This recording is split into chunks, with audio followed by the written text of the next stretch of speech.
Thanks for clicking on this video. Today I'm going to give my quick thoughts on a quick book, which is Eckhart Tolle's Practicing the Power of Now. So I picked this book up at the recommendation of reading the comment section of the New York Times wellness article. And whatever commenter there, thank you for that. They were mentioning other self-help personal development style books, and The Power of Now came up because I think the article was about mindfulness. And the comment said you can skip The Power of Now and just read Practicing the Power Now, which is, as the name implies, the practical advice of implementing the strategies from the main book, The Power of Now. So that being said, I read this one first, and because it's a short read compared to the longer book, and I've never actually read The Power of Now, but after reading Practicing the Power of Now, it does make me want to read the main book, because this book is very practical, but the trade-off of having a shorter book is not having the context. And sometimes for self-help personal development style books, it is better to kind of let the thoughts marinate and let the author really get his point across through the stories and examples as he shares why these techniques are so good. Yes, a lot of personal development books could be boiled down to, a quick magazine article, website, top 10 list. Like Atomic Habits is habit cue response, do things smaller. But he does take a whole book to explain that. And that's kind of like how Practicing the Power of Now is. It is that shortened Cliff Notes version. It's the longer book condensed into only a couple hours on audiobook, which I found super helpful, and it may serve better as that reminder if you've already read The Power of Now. But that being said, I do recommend this book because, like myself, listening to this for the first time, it did have an effect on me. It literally did show me some new techniques to try, some ways to overcome some nowness and mindfulness. So if you have the context and you're familiar with mindfulness, maybe that is the caveat of why this could be effective without having read the full Power of Now. So if you're already familiar with mindfulness, like for example, myself, I've done the Apple Fitness Plus meditation sessions, and a lot of them have similar techniques that we talk about and learn about from Eckhart Tolle in Practicing the Power of Now. So as the Apple Fitness example, they'll have you close your eyes and sort of listen to the mind and observe the thoughts entering your mind. And if you've never done this before, maybe it doesn't make sense to explain it. It's really something you need to actually do. So that's another tip here for Practicing the Power of Now, is you actually need to practice it. Reading it or listening to it is one thing, but especially things like observing the mind, you really need to actually try it and put it into practice to really understand what they're talking about. And that is, you can do these in those 5-minute meditations. I'm sure there's YouTube videos to do a quick 5-minute mindfulness meditation where you sit in silence and you, through your mind's eye, observe the thoughts coming in and out of your mind and observe them as thoughts. So you're being that objective observer of your own mind. And that's one of the ideas that Tolle talks about in this book that I found as a refresher to do that more, to practice mindfulness. So also, if you're familiar with concepts like Zen Buddhism, I've read that for years. I'm familiar with kind of their concepts, or as I've read it before, explained of mindfulness, such as walking and feeling every step, feeling the wind on your skin, just really being observant of every sensation and being present in the moment, which is mindfulness. And or it could be framed as being in the now, which is the book Practicing the Power of Now. So you can swap out Practicing the Power of Now with Practicing the Power of Mindfulness.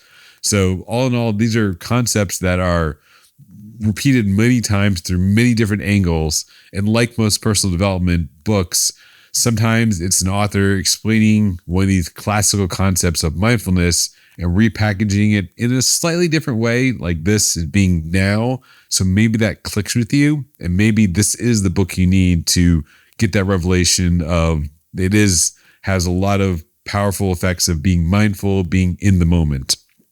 Some other tips that Tolle talks about in the book that I found to be immediate takeaways, besides that mindfulness of being the present, was breaking the habit of waiting.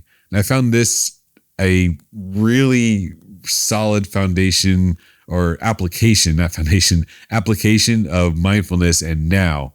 So as he describes it, and this is maybe the key point of why I want to read The Power of Now, is removing time from the equation and the concept of psychological versus physical/clock time. So he explains it as waiting for things to happen. And after reading this book, I saw it on another YouTube video, someone else explaining a similar concept of being in the moment, being in the now, of I will feel this when. So an example is I will feel better about myself when I get in a relationship. I will finally live my life when I graduate college. I will finally be happy when I achieve this goal. And that's the psychological concept of time. And Tolle talks about in Power of Now of being mindful that what you can control and how you feel right now in the moment, that don't basically dwell on the future or the past. So a lot of books talk about dwelling on the past and remorse and how to get over that. But Tolle also talks about removing that concept of time even from the future, that you shouldn't be thinking about how I will feel when something happens, but actually how I feel right now. And more importantly, what can I do right now? So he encourages you in this practice, The Power of Now, to take action.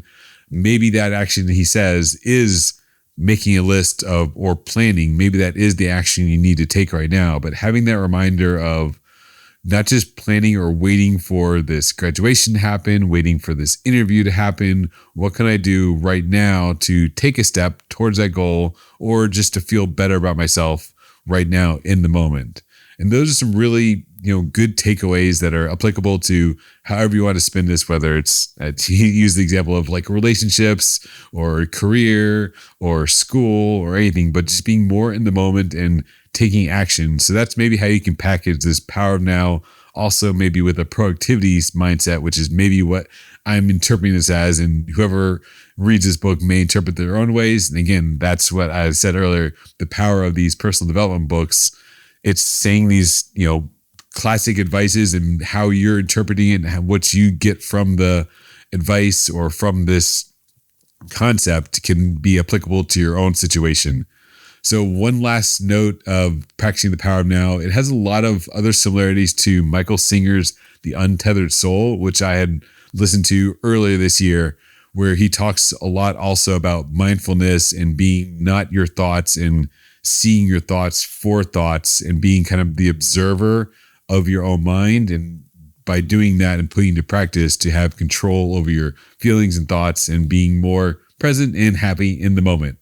So those are my thoughts on Michael Singer, or not Michael Singer's, that was the other one, on Eckhart Tolle's Practicing the Power of Now, which is the condensed applicable version of his longer book, The Power of Now. And I would give it solid 4 out of 5. It is short, so it's a plus that it's short, but at the same time, I think you do need that context of either already familiar with mindfulness or you've already read The Power of Now to really get the full value out of this book. So, but I do highly recommend to check it out if you're curious about being more mindful or what Tolle has said on various subjects. Check out Practicing the Power of Now. Thanks for tuning in. See you next time.